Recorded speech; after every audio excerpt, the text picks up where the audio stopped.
নমস্কাৰ PV friends, ব'লক আজি আবেলি চাহটো খাবলৈ যাওঁ বিনয় হোটেল।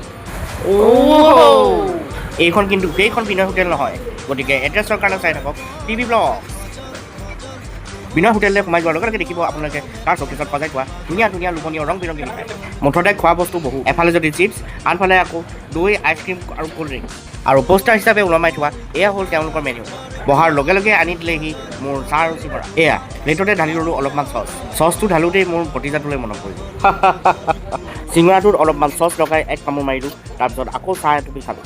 চিঙৰাটো খাবলৈ ভাল আছিল যদিও তাৰ ভিতৰৰ ভজাৰ পৰিমাণ আছিল একদম কম, কিন্তু অভাৰঅল চাহ আৰু চিঙৰা খাবলৈ আছিল একদম মস্ত। এই বিনয় হোটেল আছে শিৱসাগৰৰ ডিমৌৰ এম বজাৰৰ পৰা কেইখনমান আঁতৰত, সেইখন হ'ল এম বজাৰ। বিনয় হোটেলৰ পৰা লেফ্টলৈ গুচি গ'লে পাব মৰাণ, ডিব্ৰুগড় এটচেট্ৰা, আৰু ৰাইটলৈ গুচি গ'লে পাব শিৱসাগৰ, যোৰহাট।